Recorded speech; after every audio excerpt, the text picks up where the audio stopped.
Hello, this is Joe Pryor, the virtual real estate team in Oklahoma, where we specialize in new construction residential properties for investors in both the Oklahoma City and the Tulsa markets. Well, for those investors that are waiting on their interest rate cut that is supposed to come in September, you may want to think twice about that.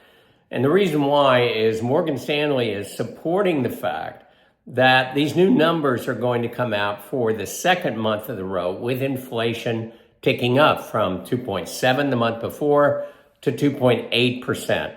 Now, what that means is we're going in the wrong direction for the Fed to cut rates in September. It is not an automatic.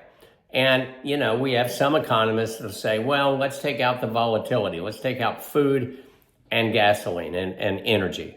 Well, that's a little crazy, okay? I was at the store today. I was at the supermarket. And my Kerrygold butter, which I love, coming out of Ireland, is now up about 33% in price. My favorite eggs are now $10.56 a dozen. All right, so that's real numbers. That's real life, folks. And that's just a couple of items that I'm talking about.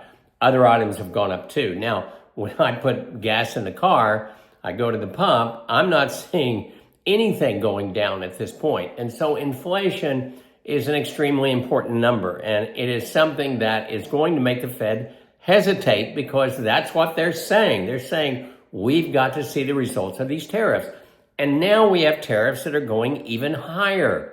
And so as much as the Fed, I think, would like to cut rates, if this inflation keeps going the way it is, they are going to hold on. So if you're an investor waiting, you may be missing out because I'm looking at prices right now. I've seen my spreadsheets that I do for investors in January. I see the ones that I even did in July, and prices are higher. Like, for instance, I can take any house in July and add $3,000 to the cost, mainly because of lumber, because of sheetrock, because of metal, because of appliances, because of labor. So it keeps going up. That's the bad news, and that is a reason for you not to sit on your hands, is to do something if you're ready to go. Now, I want to share some good news because this sounds kind of like doom and gloom, and it is just a little bit because now the recession word is really coming back into play. So what are the big builders doing that are proactive because they need to make sales, and this is not good. Bad news is not necessarily good for them because people go, well, maybe I'll wait.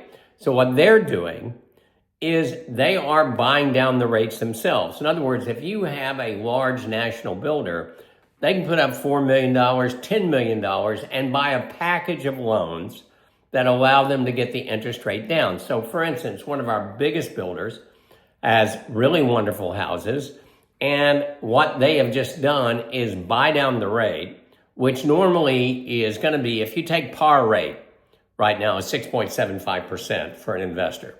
All right. With a buy down rate, with a lot of points, 3.5 to 4 points, I can get that down to 5.99. They're doing a fixed rate with no points at 5.5%.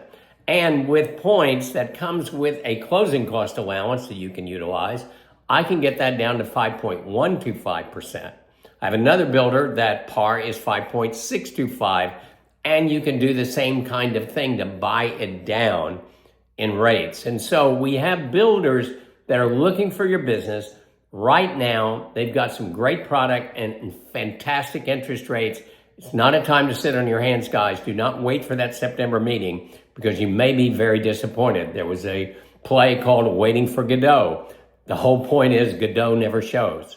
It may be the same thing with interest rates. And we've got some fantastic rates right now that you just can't match.